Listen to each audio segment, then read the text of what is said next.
Hello guys. Welcome to a special episode of Third World Cinema Club.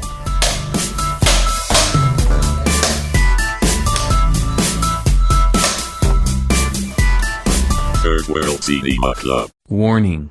This podcast contains spoilers. We'll be talking about the biggest independent film festival in the country, Cinemalaya. Is it though? MMFF, ganun.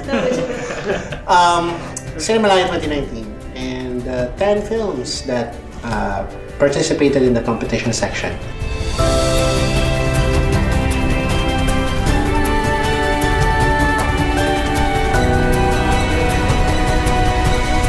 I'm John Tawasil from Present Confusion, and I'm joined with three of my colleagues. Please introduce yourselves. I'm DJ Ramones of RiversDelay.net. I'm Preston from Rapper, Film Police, Clean Anarchy, and more. Hi, I'm Jim of Jimmy Nicola at iba pa.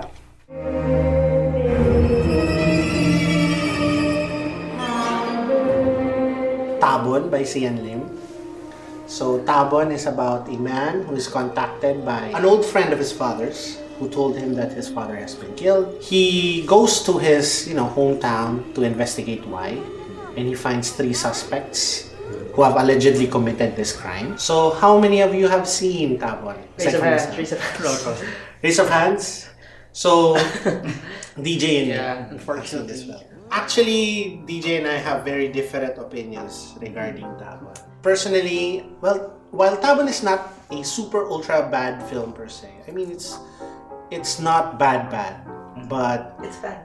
Look. It's bad. I didn't like it for the following reasons. First of all, it's not very clear what it wanted. Well, it wanted to say something, but it didn't communicate it effectively. You show instead of just tell. It didn't show, it didn't tell. It kept its secrets because it's a mystery. It kept its secrets for so long and it's paced very, very slowly. So by the end of the film, parang wala ka ng pake.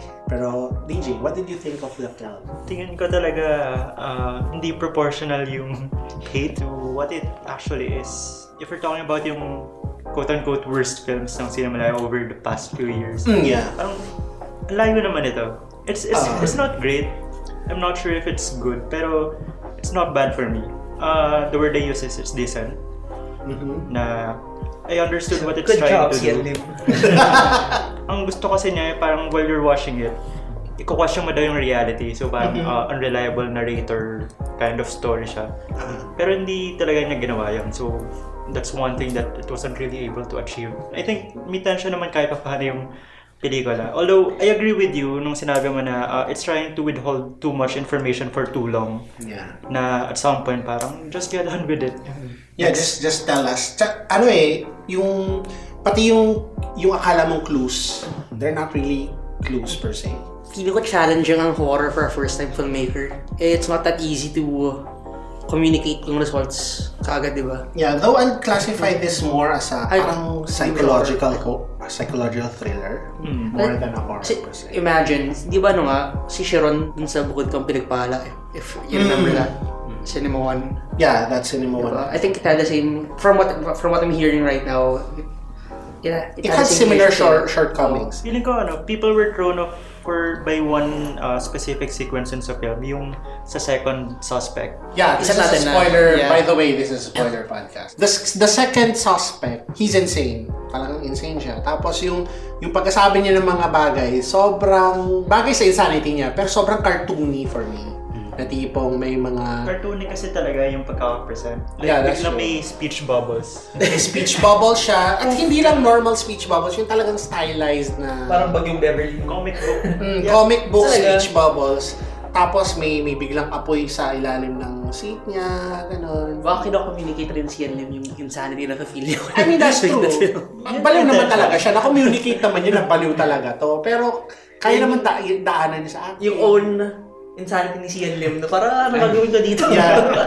There's insanity din kasi na disturbing versus insanity na medyo silly na. Nabasag niya yung whatever tension it has built up. up to that point. Kasi the first, is medyo okay pa eh. Yung first suspect. Yung first suspect is parang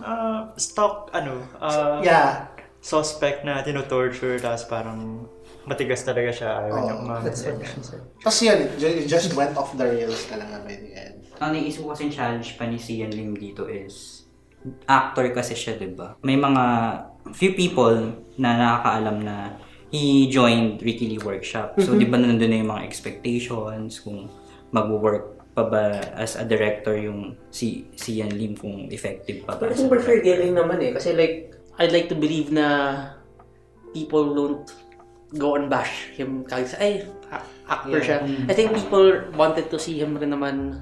Yeah, I mean, in some may way. expectations naman. Yeah. And, would you say, DJ, that this is a decently acted film? Good thing that you brought it up. Kasi nung sa screening ko ng Tabon, may talkback after. So, Sian Lim was there. So, one of the questions was, if you were an actor in this film, alin yung ipa-play mong role? And sinabi niya, any one of the three suspects. And that's actually good for me kasi that's one of the clearly good parts of the film, yung acting nung tatlong suspects na yan. Another question nung talkback is, bakit daw ang generic nung may cult kasi? Yeah, there's a cult. Yun doon galing yung story. But ang generic daw na may ritual sa cave, ganyan. Sabi ni Sian Lim, pinapasa ko lang yung information. Dinistance daw kasi nila from any actual organization. So, gusto lang daw nila talaga ng generic na cult. If gayahin niya, baka kunin siya ng cult. Well, may ganong practical aspect as a filmmaker siguro. Danger pa rin yan. At the same time, parang nawalan din siya ng impact or parang relevance since hindi ka Yeah. Dito ba papasok yung kasi yung editor ko sabi niya, may aspects of cosmic horror. I'm thinking very Cthulhu, Lovecraftian. For this one? Oo. No. Not at all, no. It's very, walang dread, walang ganong cosmic horror level dread dito eh. At best is a personal, kumbaga, horror of the character. Hanggang dun lang. I mean, for me, it doesn't reach beyond that, but that level of parang personal horror. Pero yun, Tabon, very mixed bag. Ako, I didn't like it. DJ is okay. Okay. DJ loved it. Peach okay. Middle okay. Question, bakit ka po ng title? Ay, sinabi niya yun, Tabon is yung tabunan. So, tabunan yung yun nga, so yung lahat ng plot points, tinabunan na. Wala na makafigure out. Parang adventure. Maganda ka na! Madoga limaw! Rob! Annie the Harvest by Kim Zuniga and Sandro de Rosario. Disclaimer, we featured the Annie team here in the previous cast and crew, in the previous episode. So Annie is about this kid who has recently lost his parents. He moves to the province to live with his grandfather, and while he's there, he comes across a robot, which he names Annie. And the robot turns out to be a warbot, and it's set in the year 2050. Basically, that's the story of the film. Yeah. Though, sabi sa synopsis, it's about a kid whose grandfather gets sick, and he has to find magical beans to save the old man's life. So parang Which does not really happen in the film, except for that. describe it. Ang daming gustong gawin ng film. There's so many subplots that are all on equal footing. I can't even call them subplots, but they're all like It's a mess and a victim of its own ambition. Yeah. To be fair to the marketing team of this film, they really did a good job trying to market this film. Unfortunately, with good marketing comes good expectations. Yeah. And this film really didn't deliver any of that. Firstly, yung sequence ng events, yung pagka-edit niya, wala. Sinpal niya lahat. I think speaking of the sequence, yung simula pa lang kita mo na yung Yeah. symptomatic na siya of the whole problem. Kasi like the first scene, papatulugin pa lang si Mithi. Oh. Pero ang tagal. Ang tagal! no wonder hindi makatulog yung bata kasi kakantahan ng lalabay. After kantahan ng lalabay, May kwento. bubuhatin para superhero. And then biglang may secret map na pinakita. Yeah. And then may kwento na, syempre gagawin animated sequence. Like, Ano ba? Anong tong nangyayari? It's so... it's like to communicate something, they have to do so many things. And I think down the line, naging... Ang dami nila sinow na hindi na kailangan i-show. It wants to be a story about a boy and his robot na parang he's feeling abandoned. It's the first time that he's in the province. He's surrounded by people hindi niya kilala, binubuli siya. So, he forms a relationship with this robot. On one end, gusto rin niya maging parang dystopian war fiction between rebels and the farmers and the mega corporation trying to get their farmlands. Yeah, which I appreciate, di ba? Tapos gusto pa rin niya maging ano. Adventure. Oo, adventure na may treasure na mixing fantasy and yung reality. Yung ano ba yun? Yung magic beans never really materialized anywhere in the film. Hindi ko kailangan, hindi ko alam bakit. Hindi ko alam kung bakit nila sinama yun. At isa pa, yung drama na he's trying to find ano nangyari sa tatay niya. Kasi diba like, it's a gigantic red herring. Walang nangyari. Kita mo from afar, ba't na natingin doon? Tapos biglang, akala ko, may nakita siyang USB sa bahay ng tatay niya. Akala ko, yun yung parang memory engrams or whatever ng I think tatay niya. it's hard to talk about it kasi tayo rin, we can't piece together ano yung totoong story niya. Kasi, it's really a mess. Kumpara mo sa tabon na nagtatago siya ng information, ito, may information na nakalatag pero wala kang maintindihan. Very ambitious film and to be fair, when it works talaga. Yeah, actually the CGI, some parts are really good na it tries na rin alam mo yun, it wants to be Hollywood level. So at some parts it try niya i-bombard with CGI pero it looks progressively bad. Like even sa dulo. Yeah, the more CGI, the worse it gets. In trying to make it so many things, it became too mechanical for it to be heartfelt.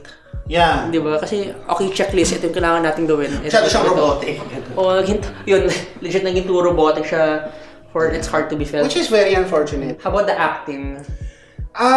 It's not bad for me. I mean, Limited sila ng script talaga. it's limited by the script. No, ako not exactly acting, pero feel ko a younger Mithi would have worked better. Tapos cliffhanger pa yung ending, di ba? May after credits thing. Eh, talaga? Yung malis ka na, no? I didn't stay. Yung after credits thing niya, or mid credits thing niya, may nag-respond dun sa radyo. Parang may sequel, there's chance for a sequel. Pero yun di ba? Parang it makes you wonder, parang setup ba talaga to? Have they always planned for sequels I think, na magiging franchise I think talaga siya? yun yung problem rin nila kasi siguro it fell was at the weight of its ambitions. Yeah. Yung ambition laging lumalabas in relation to the film na parang ambitious film, ambition, ganyan. Pero I was afraid at first na parang yung ambition nila is all about the effects lang na mahirap kasing gumawa ng effects pero it turns out beyond the effects. Yeah, You still need to make a good movie. May structural problems talaga siya. It's a film that needed more time to grow. Which is disappointing, pero good luck to the team in the future. Hi, my name is Elena S. Fernandez. I'm 30 years old. I live in Ternate, Cavite, Philippines. Pandango sa Hukay. It's about a midwife, played by Lisa Calzado, who is trying to go abroad to Saudi Arabia. But one day, things happen. And do they happen? And shit, do they happen? Who has seen Pandango? Other than myself. Raise of hands. Me? Yeah. So, what did you think of Pandango sa Hukay? ... Okay lang. Okay lang. I watched this at a gala night. Yung pagka-pitch sa akin ay para siyang it highlights the plight of the midwives in our country and ganyan. I watched this after Edward, which we will talk about before, which also dealt with the healthcare system. So naisip ko parang ganon. And for its first half, it's a very, it's a very light-hearted, Very slice of life nga siya. slice of life na comedy, which I wouldn't have minded na if the film ended like that, it would have been a And it's perfectly... women really interacting with each other. Yeah, it's mostly women interacting with each other. It would have been a perfectly acceptable, normal Cinemalaya film. And a woman-dominated industry, right? Yeah, I mean, most midwives in this country are women. And yun sana, ganda na sana niya. Yeah. But then, in its second half, it evolves into what, in my opinion, is one of the worst second halves of any Cinemalaya film I've ever seen. It's problematic to a fault. na disappointing given female director nito. It's unnecessarily cruel to its character, and parang the decisions that happen in this film seem like they were done to service this ending na ang gustong sabihin niya ay, shit, ganito ang pinagdadaanan ng mga midwives natin, tingnan mo ang sakripisyo nila para lang makaalis ng bansa. Which, in theory, kinda works, pero in practice, didn't really work for me at all. Pinaka-deal breaker yun. So yun, kinidnap si sa kalsada ng mga these thugs. Ang purpose lang nila is to be mean. To be evil. To be evil. Di ko ngayon parang sabi ko, ang revelation dito, Kulang ay- na lang magganon sila ng mustache well, nila actually, eh. sino pangalan niya, ni Dog Days? Actor. Si Ibs. Si Ibs. Oh, parang ano rin siya eh, cool. He actually does that with this, Yeah. with the pipe. As in, kulang na lang talaga. They're mustache twirling villain. Ang issue ko dito, it's, like what you said, it's two different films. Yeah. Like, okay, I would have wanted to see the first film na the midwives interacting sa Yeah, I present would life. have watched the whole film na 2 hours of that. I wouldn't have. And I would have been interested sa isang film like, okay, a midwife gets kidnapped by this Yeah. group of thugs. Tapos naging ano siya, naging vehicle siya for women empowerment. Like the French film Revenge. Ang ginagawa niya, in-up-end niya yung rape revenge subgenre, di ba, of the 80s. I would have rather seen a film like that. Pero ito kasi it's like yung the discoveries that the bad guys are bad. And it's like, Yeah, and they use sexual assault to parang bigyan ng character development na yeah, it's, what's the point? it's very by the way, parang, okay, ano pa yun eh, it's in the middle, it's right after a comedy sequence. A comedic scene. Oh, Tumatawa diba? yung audience nung gala night after that. Tapos biglang rape. Parang what the fuck, di ba? Sobra... Yeah, I mean... It doesn't accomplish anything eh. Parang, I zoned out. I didn't like Tabon, I didn't like Annie that much. Pero this second half of this film, I hated it more. siguro kasi ano, like, the other films, kita natin there's an effort and yung effort na May effort hindi, naman eh. na, yung hindi natupad yung aspirations. Ito kasi there's a malignancy to it eh. If No. na-distance nila yung rape from that Not lang really eh. I mean, the whole kidnapping thing is really out of... It's like a different film eh. The rape kasi is emblematic of the problems. I mean, Yeah. it's the height of yung problems they use that rape so carelessly, so... It's just like what I see in... like what I see in DDS propaganda films na tipong sobrang dinidemonize mo yung criminal to the point na hindi na sila mukhang tao. Yeah. Na tipong ganun yung lumabas na, ewan ko kung sadya yun, I don't think so, pero ganun yung lumalabas na, one good thing about the movie, yung performance ni Isa Calzado. yes, to be fair naman. Even if sobrang, yun nga, walang kwenta yung nangyari. Pero after, na-communicate pa rin niya yung yung pain, yung naramdaman ng character. You Yes, really empathize. Well, especially since ang haba ng set-up ng first half. okay na siya. no? Yung upset mo dun sa film eh. Yeah, I mean, part of that comes from her performance na genuine naman talaga. Split the film. To be fair. I actually really like the first half of this film. The second half is, so, yun lang. Ang puso ko, pangakong Children of the River. Yeah, so it's about Elias, played by Noel Comilla Jr. Elias. Elia.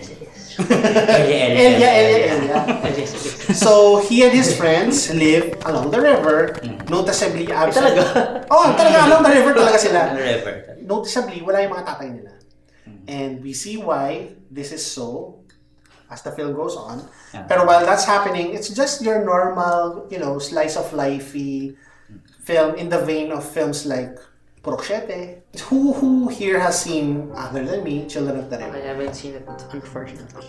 Okay, so, Jim, what did you think about Children of the River? Actually, na pinapanood ko siya, natatawa ako. Not because the film is laughable. Pero kasi, nung pinapanood ko na siya, talagang halatang halata na it was somewhat a Filipino version of Call Me By Your Name. Aha. You know?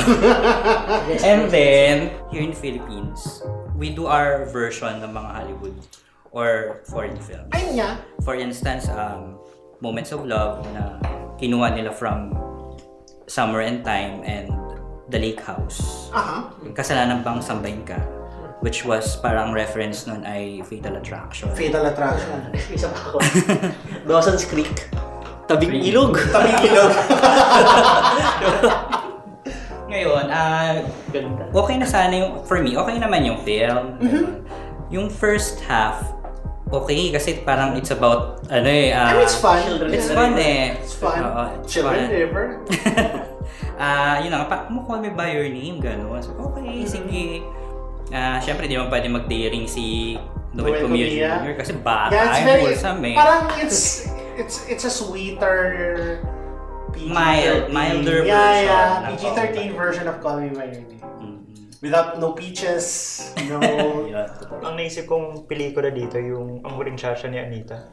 Oh, yeah. Yan, Yeah. Mm. Pwede. So, maganda na sana kasi parang, di ba, it's about ito sexual identity or identity crisis, ganon. Na sana doon na nag-focus yung film. Kaso, during the last act, parang, ano na nangyayari? Veered into something else. Oo, ganon. Yeah, so it became this parang pseudo-commentary / some people are calling it propaganda for the military. Ay, talaga. Which I'm not really sure if that's the case. Spoil. I mean, it's favorable towards the military. Pero at the same time, yung mga sundalong ito, they worked for the Marawi siege. So, I guess doon. For me, hindi siya nag-work yung ganung part na ng story. Kasi parang nung una, wala akong clue na military or sundalo yung tatay. Kasi ang nasa isip ko, parang siguro mga seaman sila. Tapos diba, parang deprived sila to watch TV, ganun. So, ano nangyayari doon sa, weird sa ko dun sa yung yung parang information behind it. blackout eh. Ganun. Would I say it's like two different films? Not really. To me, hindi naman. Hindi naman. Not really, no. Yung ba yung ano? I mean, it just follows its course like the river, ganun. It's a tale of coming of age na may halong yung may lesson about the inevitability of loss, ganun siguro, I don't know. Yung dialogue is kind of cheesy at points. Pero there's something about it may charm siya sa akin na that kind of works. And even though you may not agree with yung viewpoint niya about the military at the end, I mean, I've seen worse films in Cinemalaya. I mean, it's not bad for me. May mga parts lang dun sa dialogue na parang for me sloppy or sometimes parang verbatim ulit. Like, di ba yung alam na nga natin that Noel Comia Jr.'s character na si Elias or Elia ay bakla. Tapos diba para bang medyo naiirita ako sa part na parang paano nalaman ng community na bakla si Elias, diba na parang I think it's normal na pag yung mga small towns or mga small Word gets around. village, so word gets around. Yeah, Parang pwede naman. lalo na yung mga tita na, ay, yan, medyo binabay. Oy, namiba yan. Medyo binabay gumalaw yun. DJ, what did you think of the film? Nung una, yung coming of age part niya, same sentiment kay Jim na parang TV movie. parang siyang episode ng Maynila. Maraming awkward, tapos parang alam mo na kung saan tutungo, ganyan. Pero I was caught off guard dun sa Pasig twist. River. Dun sa twist na yun yan, na anak pala sila ng mga sundalo. Tapos umiyak ako dun sa eksena na yung tawagan.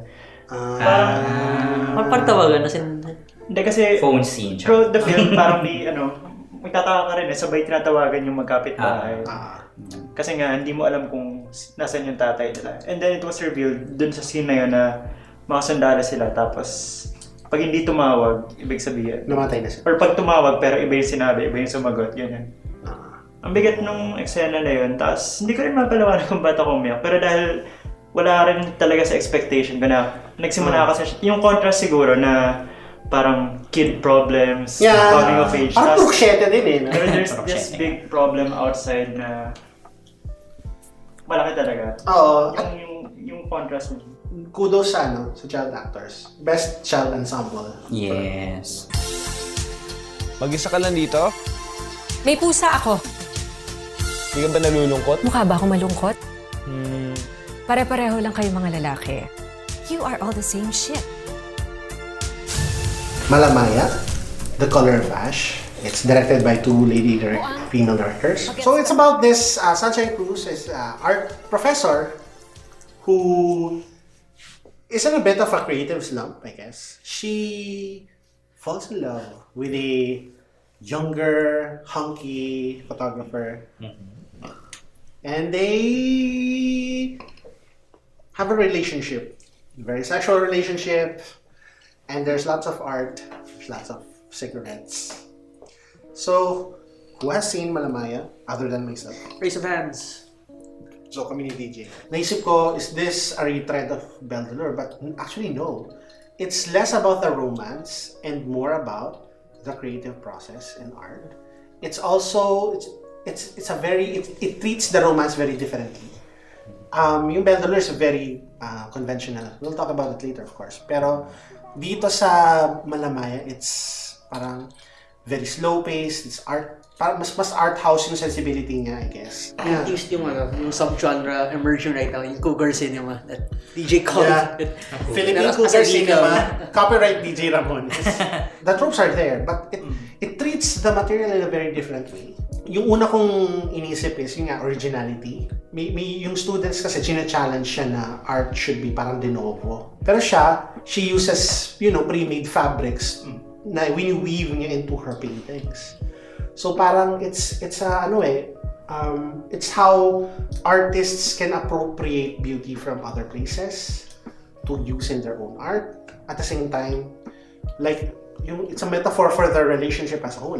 Kinuha niya yung pain from that relationship and made it into art. Ito yung pwedeng beautiful pain Yung Belle de Lure talaga ito Pero naisip ko rin, it's about generational differences in how art is perceived by the young and the old. And the old, parang usually it's the younger, the newer generations kinukuha nila from the masters, di ba? Ito baliktad. Yung old guard, sila yung kumukuha ng inspiration from their younger counterparts. Yeah, DJ, what did you think about Malamaya? Nag-disagree kasi ako dun sa'yo na parang iba yung approach niya. Well, iba yung approach niya if you're comparing to Belle de Lure. Kasi sobrang lighthearted ng Belle de Lure and very positive yung outlook niya. This is different. This is dark and edgy, which I like kasi parang it made the film really watchable from start to end. May ganun tension. Yun yung approach. Pero what does it really say about that kind of relationship? To me, parang it turned out really predictable. Pero their disagreements also stemmed from their differences in how they approach art as a whole. Ako, I haven't seen it again. Pero from what I'm hearing, baka nga, sabi nga ni John, iba yung atake niya. Maybe kasi the relationship is not ginamit na siyang vehicle to discuss larger themes on art appreciation. And for Belle de Lure, it was more about the relationship itself. Pero ito, the relationship's not the center. It's simplified. It's a simplified version sa Malamaya. Pero it's yun nga. Tama ka. For me, it's made to. It's only using the conventions sa vehicle nga for a larger discussion, for a conversation. Yeah. Admittedly, it's not for everyone. I mean, it's not a very fast-paced movie. Parang na-curious na, bakit parang pag art world, kailangan sexy yung nangyayari, ganun. Parang may ganun association sila na. Mundane art world, ganun. When it comes to art, ano ba na-associate natin na images? Painting women, paintings, lalo sa bagay. So, feeling ko there's may inherent connection siya. And that's actually discussed, diba? Parang maraming opinions yung character ni Sunshine Cruz about women. Yung national artist discussion. Milo, laging women are the muse. Or, baka, I didn't see this film, pero baka it's also tackling those themes na women are always the subject of the art, but not... Yeah. So fair point ka, it's really more about the art world than the relationship. Kasi yung characters medyo It's a very secondary relationship. I mean, if you're looking for something like Belle de Lure, you're not gonna be satisfied. It's about something else, something more. But I'm surprised. Someone picked this up for distribution. For Solar. I'm surprised. I mean, good for them. I hope people watch it and Yeah, I mean, I hope they don't come into it expecting this. Star Cinema-ish May December romance. Sumut ka talaga wala ka naman tinong sinabi dito sa bata Isa naman dyan sa anak mo, na iniwanan niyang apo mo, sira ulo kasi. Hindi si Raulong apo mo. Special child. Special child ang tawag sa kanya. Iska by Theodore Boboron. So, Iska is about this titular character, Iska, who works multiple jobs. Siya yung nagpapatakbo ng Xerox machine. She also takes care of her autistic grandson who was abandoned by his mother. That's basically it. So, have we all watched Iska? Yes. Yes. Okay. Minsan, I also have a hard time reconciling how are we supposed to depict poverty in cinema. Kasi sabi ko, at the end of the day, sino mo nakikinabang? So minsan, I have a hard time taking in films that depict poverty. Kasi parang, where do you draw the line? Kung ito yung totoo nang nangyayari naman talaga. And doon ako nag-struggle sa Iska. Kasi it's like, okay, ang sama ng buhay ni Iska. Pero all the commentary is top line. Parang ano ba siya? You're saying descriptive lang siya, not analytic. Oo. And minsan I find it nga problematic kasi some of it, feel ko it's already becoming too imagined. And to do this, kailangan nilang i-contrive yung surroundings niya. Yung parang closest comparison ko na recent ko na-watch is the Cineg Maynila film, Jesusa. So it's also a miserablest film na anchored by a very strong female performance. Puntahan natin yung scene na rally scene. Ayun, yun. She's standing in the middle of these mga aktivista, mga AS aktivista. Sa ASO. Sa AS yun. So, nag-chant sila ng slogans ng aktivismo na habang umiiyak si Iska sa gitna or distraught siya, whatever. So the question is, did it work for you? Did it work for you? Parang patama ba siya sa aktivista? Or something else? You can read it one way na it's people supporting her pero not actually, hindi niya nararamdaman yung benefits of that support. Yes. So pag ganun, it's speaking badly of activism. Isa naman, it's like talagang siya, cry na we are one with you. Solidarity. That's another way of looking at it. Pero either way, parang hindi rin maganda yung look dun sa mga aktivista. It's a bit empty. Yung isa kong naisip na interpretation of that scene is parang message to yung mga taong gumagawa ng aktivismo na tipong alam nilang pinaglalaban ninyo yung bigger picture. I mean, you're fighting for systemic change. Pero at the same time, isipin nyo yung plight ng mga tinutulungan nyo. Maybe, symbolically. Pero which is kind of meta. Kasi if you think of films that are being called poverty porn, quote-unquote. Quote-unquote, or those that are relying too much on the narrative of poverty, at the end of the day, natutulungan ba nila yung mahihirap? I mean, yeah. Pwede meta din yun eh. Parang ito is tungkol siya sa mahirap. Anong ginagawa niya sa mahirap? Who benefits the most from these kinds of stories? Di ba? So, parang ang inisip ko yung aktivista ay yung film mismo. I mean, if it's commenting on how activism is out of touch, what I'm saying is, if he is criticizing activism, he's for three fingers are pointing back at him. Yeah. For three fingers are also pointing back at what he's doing with this film. Yun para sa akin Pero self-aware talaga yung pelikula kasi nga si Theodore, siya yung film prof dun sa ano. Yeah, siya yung matabang film prof dun at the start eh. I mean, he helps Iska naman, pero yung help na binibigay is also limited. So ano ba talaga, di ba? Tapos nag-reference pa siya ng mga pamilya ordinaryo, yung nabubulok service. I mean, is he approaching this in a meta way? Yung contrive to be mawkish minsan. And it doesn't, I don't think it works that well. Kaya if I'm trying to guess yung intention ng film, more of yung story na talaga siya ng character eh. Kasi Iska. Kasi nga, yung director mismo nagsabi na ang inspiration for the film was yung house help niya. Yeah. Na hindi niya alam yung kwento nung tao na yun. At gusto lang niya magkwento ng ganun. So, it's really just the story without really diving deep into. Pero minsan kasi parang so, based ba to sa totoong buhay? Yung sinabi niya nung he was discussing it. Now, which I found was medyo a crutch. Kasi okay, sabihin mo, okay, kaya ganyan lang yan kasi based on a true story. Pero at the same time, when you're translating a story to film, may craftsmanship pa rin yun eh. Magaling si Ruby Ruiz. Ruby Ruiz, best actress from the start. Yeah. Saving Grace. Siya yung nagdala ng pelikula talaga. Bakit daw hindi pa ako nag-aasawa? Hindi ko na mabilang kung ilang beses na ako natanong yan. Pero alam niyo dinig dun sa boses ng taong nagtatanong yung takot nung lumagpas na ako ng 40. Hi! Hi, did I wake you? Viral para tayo. Business in the dark. So let's change gears and talk about Georgie Alonso's Belle de Lure, the 40-something woman, 45-year-old woman played by Mylene Dizon. Her mother has just passed on and she's left with the house. She falls in love with an antique dealer named Kit Thompson and they have a lot of sex. PG-13 sex. I like Belle de Lure. It's a fun film.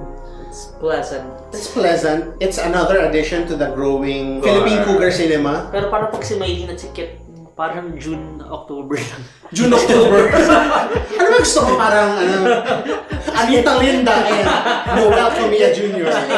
Grabe! Harold and Moda.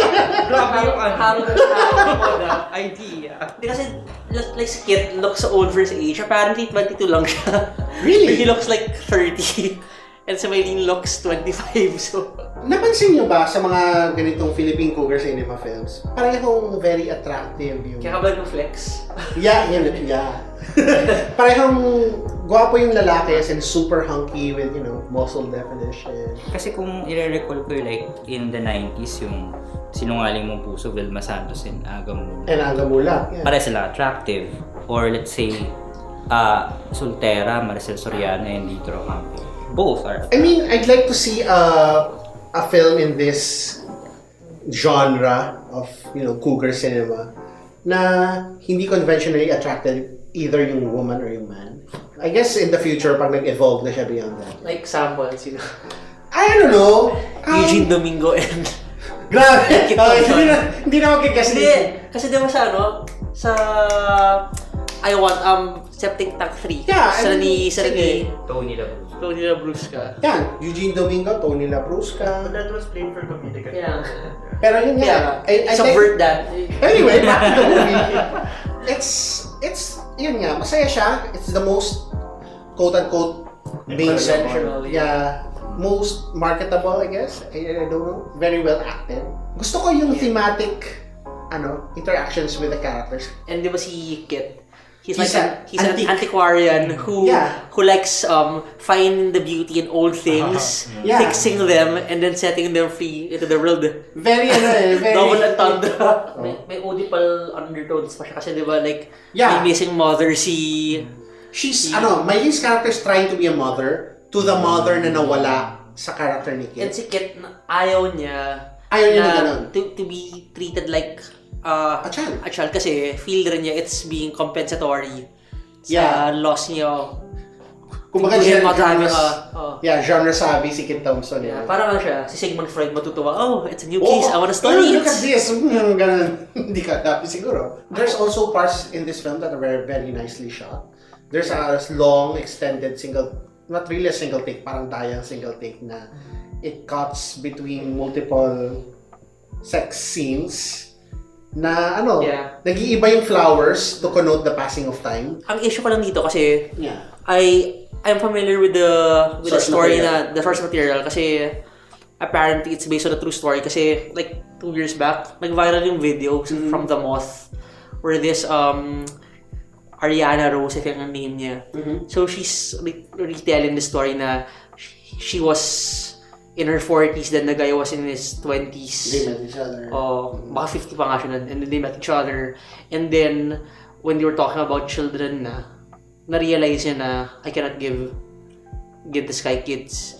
So, siya nag-set up. So, when the film was, ito yung parang maging big finale of the film, di ba? Yeah. When it was moving into that, parang I could see it for a mile away. A mile away. And parang for me lang, the integration was a bit, kasi yung first parang namamadali sila it was too focused on creating the heights of the earlier stages of the relationship. Na yung plateau niya, hindi mo talaga ramdam. Bigla na lang siyang yung culmination na. So parang yung integration nun, yung paggamit kay Hannah Ledesma. Yeah. I felt it was too rushed. DJ, your thoughts? Same. Same. Sorry. Parang first word na naisip ko to describe the film, pleasant nga. Na para bang takot din siya dun sa drama na part. Kasi di ba usual, parang romantic drama. So, meet cute, fun, and then Conflict. friction. And then usually, ang trajectory is talagang all the way down. Problem. Pero ito, parang nag-hover lang siya. Ayaw niyang maging unpleasant masyado. Yeah. Which is, I think that's the in main one way, problem. in one way, it's a problem. Pero for me, it was also refreshing din. After Malamaya, nauna ko kasing mapanood yung Malamaya na dark talaga yung approach niya. Interesting. Yeah, it's fun. I mean, I hope it makes money at the box office. In Jesus' name!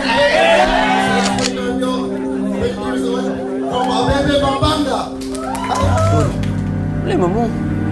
Sorry mo. Hello. Hello, babe. Fuckboys by Eduardo Roy. Stylized as F-Boys. So it's about these two fuckboys. Alam ko yung ano na, sa Cubao ba yun? Or sa, basta sa QC yun eh. Mankind. And they run afoul of Ricky Daval's character, who is a government official. And they have to retrieve this mayor's cell phone, which contains very incriminating video evidence of the two of them, before it's too late. And Because crazy. Blackmail din talaga. Diba? Yeah, there's a blackmail element to it. Eh. And then crazy things happen. Yeah, Jim, what did you think about Fuckboys? Party. Come to mommy. Come to mommy. Okay naman siya. Okay siya sa akin. Kasi I have an idea na dun sa story because it was based on a crime story din or true to life crime. Jim was involved. Yeah. No. In this case, si 2016 kasi to, nangyari. Barangay captain yung official, right? yung napatay. Pero in this film, it's, ayun, spoiler alert naman, na mayor kasi yung Higher stakes. bilis na, no? So, very similar. And nung marketing pa lang, di ba dun ng Fuckboys, nung meron ng video na sumasayaw sila ng bomba, I already have an idea na, ito nga yun. Kasi na-reenactment na siya sa Investigador before. With Jack Roberto. With Jack Roberto and Lucio Ayala. Go batchmate. Ganon. I was hoping na sana may backstory kung paano nila nakilala si Mayor. Yan yung kasi parang it's the missing factor dun sa film. Tapos bitin din yung ending. Yes. Feel ko nga. For me, it feels like the first half to a fun-looking film. Sabi ko na the only way to justify yung kakulangan sa storytelling ay parang John Wick na may sequel in the works. Yeah, sequel lang yun to. I wouldn't mind the Fuckboy cinematic universe. Two boys, two fucked. I understand the uncertainty na gustong ipalabas doon ni Eduardo Roy. Pero yung even if you want to show uncertainty, I felt like it was an incomplete film. Yes. Big question So parang how do they get out of it? How do they get out of it? Kasi more than cliffhangers, like the plot, it wasn't shaped enough to be, it still felt lacking. As a fan of genre cinema, I wanted to feel more of yung rara feeling na while watching it na, ayan na. Meron ganun pero kulang. Pero natutuwa nga ako dun sa film kasi di ba nung pumasok na sila dun sa car or sa van, parang it reminds me of Kinatay. Kasi di ba papunta silang expressway and then nung nandun na sila sa papunta sa Isla, di ba yung sinalubong sila ni Ruby Ruiz, parang Gino Torres. And then it's also Ruby Ruiz. So talagang natatawa ako. Ano kaya ang mas challenging dun sa dalawang actor? Yung nagpakita sila ng titi at puwet? Or buhatin si Ricky Davao? Kasi Bigat ni Ricky Davao, Kamukha na tatay si Ricky Davao kasi nahihirapan ako. Edo, gumawa ka na ng Fuckboys 2. Two boys, two fucked. Yun. Within 30 minutes, pakuha na po ng clearance ng patient niya sa mga. Boy. Umalis ka nga dyan. Edward by Top Nazareno. This is his second Cinema film after Kiko Boxingero, and it's about Edward, who is taking care of his ill father in a large government hospital, probably a tertiary hospital. He discovers a lot of lessons about life while he's there. I'll start with Edward. As a doctor Yeah. from a public I hospital. mean, I work in a public hospital, a large tertiary hospital, PGH. When I was training there as a clerk and as an intern, ganyan-ganyan talaga yung nakikita ko. Crowded, maraming pasyente. Necrophilia. Hindi naman necrophilia. Hindi makaalis. Hindi sila makaalis dahil may sakit. Matagal yung labs kasi walang pambayad. Naghahanap ng pambayad kaya pumupunta sa mga PCSO, pumupunta sa mga local politicians. Nagkakaproblema sa nagbabantay. Kasi dito talaga, kung sa US or some other countries, walang bantay. Parang binabantayan sila ng nurses. Dahil sa atin, sobrang konti ng nurses natin at konti ng doktor natin, meron tayong bantay/alalay na basically errand person, nagra-run ng laboratory, bumibili ng gamit, bumibili ng pagkain. And at the same time, yan doon yung close family ties din eh. Kaya doon Yeah, yung oo. family talagang binabantay. Parang culturally, it's part ng Filipino experience. In terms of production design, I know why this film won Best Production Design at Cinemalaya. Kasi sobrang accurate niya to its setting. Tapos si Top Nazareno, master siya of having these simple stories. Tapos at the end, may biglang kirot sa puso na sobrang ang bigat niya. And while at the same time, it sheds a light on bigger societal problems. In this case, yung natin is healthcare. He takes big themes Uh-huh. and then tells it through the eyes of innocence. Parang Yeah, it's a very personal story. Yeah, so small scale. you do personal stories pero ingrained doon yung larger theme. So example, in order to tell Edward's story na he's basically spending his adolescent months, years inside the hospital. It's because of the systemic problems na para lang makakuha ng results from the TB test. It will take 3 weeks. By the way, yung test na yung test na specify nila is a sputum AFB.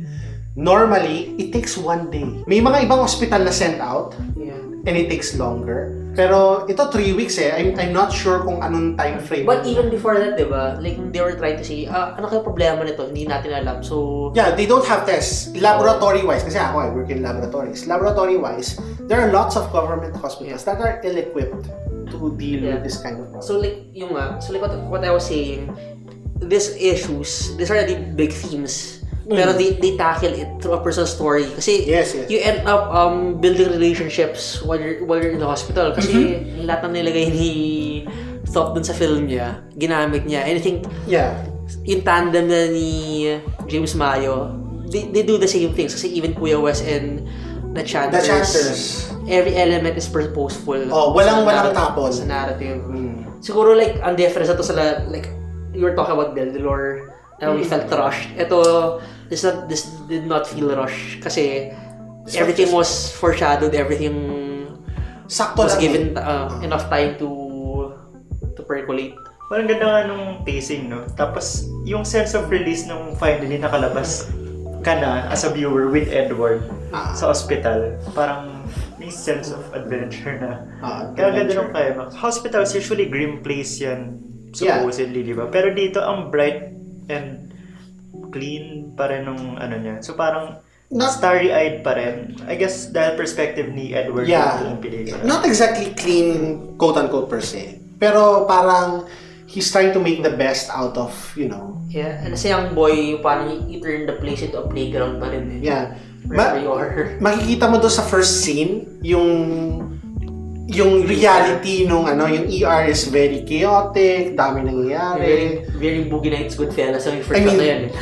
And then we cut to these 2 boys and they're nagpupustahan sila kung sino mamamatay, di ba? Kaya nga gusto ko rin yung soundtrack dito na Oo. yung saxophone. Ang ganda nga, sobrang teasing na ano ba to? Nasa hotel ba sila or nasa hospital? Nasa hospital. Pero sobrang teasing kasi yung soundtrack.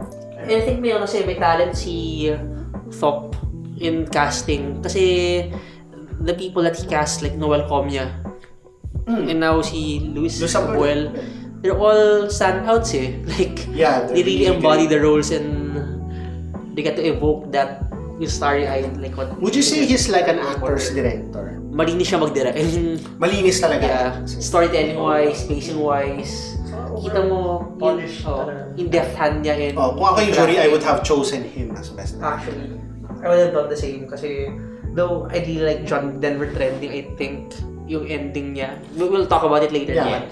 Pero like, This ending's really strong. I think Edward is the more well-crafted. Yeah, by the end of the year, feel ko nasa taas pa rin to sa akin. Most of you are familiar with that movie. Noong napanood ko yun, di ko talaga mapigilang magalit. This is my message to that boy. Boy, balita ko yung father mo is... John Denver trending by, ano ba? Arden Rodriguez. Arden Rodriguez. Boy named John Denver Who trended? because he beat up someone who was accusing him of stealing an iPad. But Nilet yung iPad na yun. hanggang ngayon di pa rin nahanap. So, Para si BBR dyan. Pakahawak ni BBR. You know, the Philippines in the age of social media, fake news, creating false narratives. Yung culture natin na husga kagad before context. yeah, call out culture. Call out culture basically. Parang the more emotional your narrative, the more believable it seems to be. Doesn't have to be true. I think what's most harrowing about the film it states this as very matter-of-factly na it's not heavy-handed commentary. It just presents the natural cascade of things like this na we are very familiar with, though we often see pero not at this level, not at the ground level, and in a way it puts the culpability and the complicity sa audience. So parang all of us we were part of this somehow. I'm sure we shared. I'm sure we bashed someone. Nakapag-share na tayo.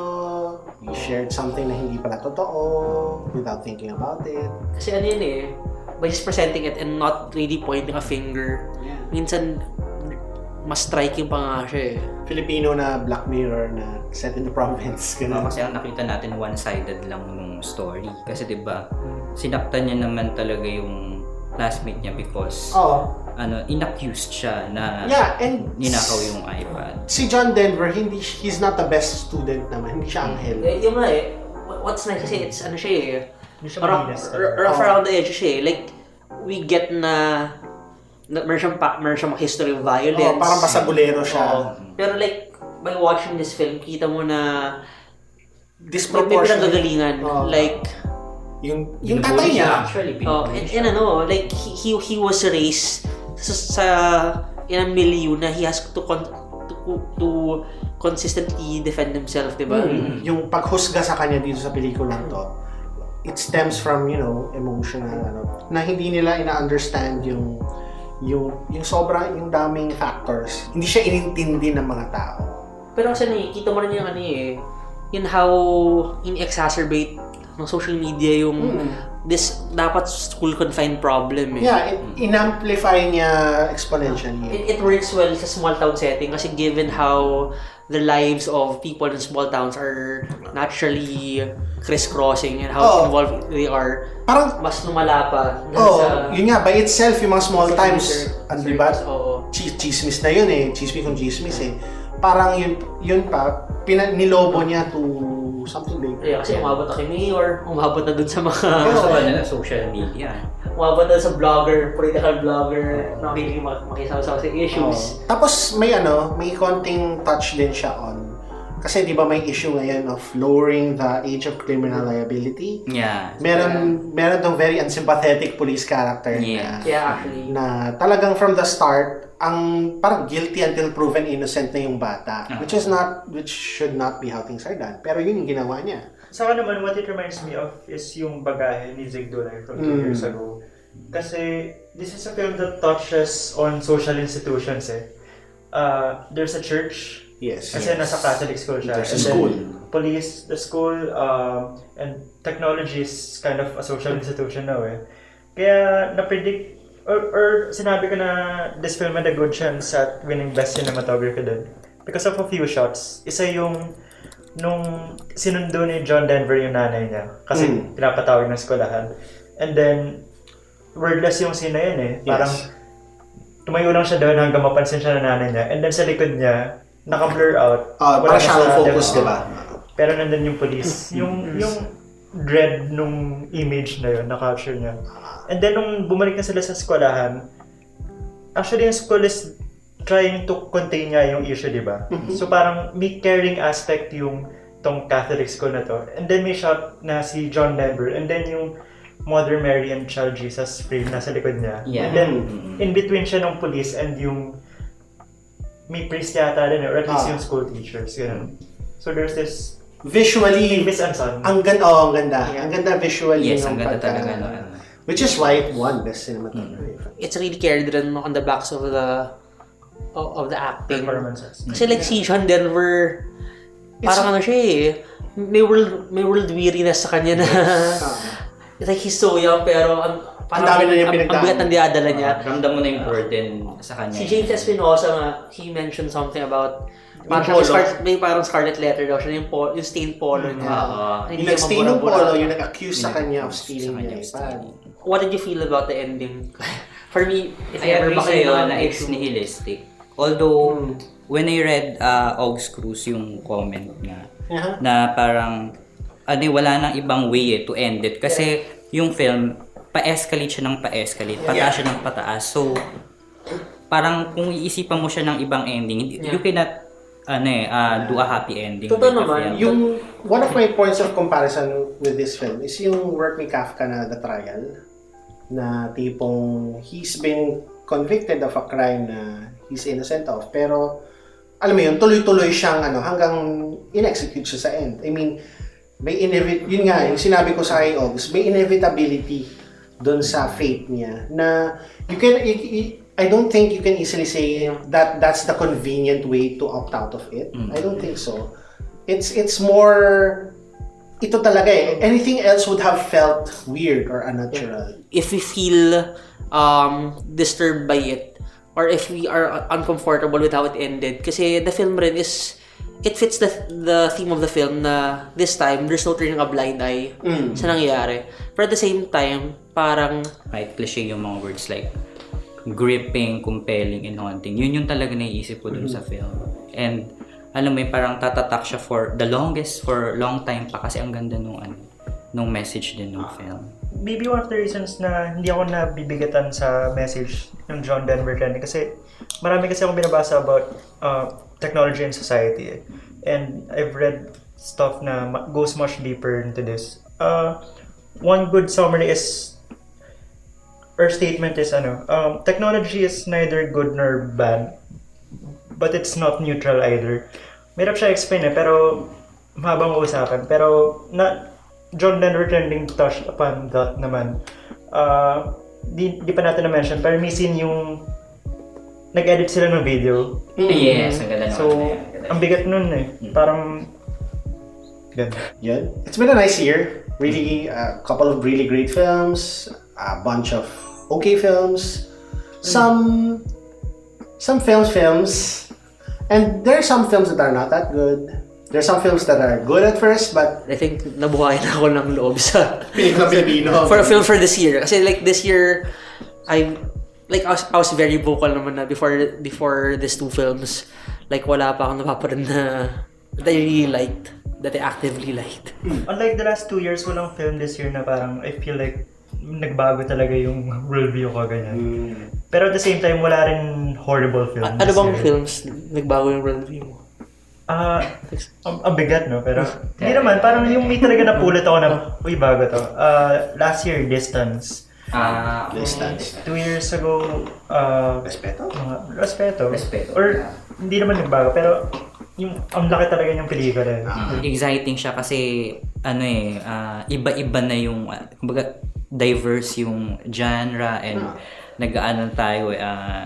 nag-experiment yung mga hindi pa na-explore or natatakal na subject or mga topics in movies. So, yun. I hope you enjoyed this episode. Maybe in the future, in the near future, we'll have another special Cinemalaya episode. John Tawasan Trending. Yeah. We'll be talking with filmmakers, actors, etc. So, until next time, we'll see you at the movie. Third World Cinema Club.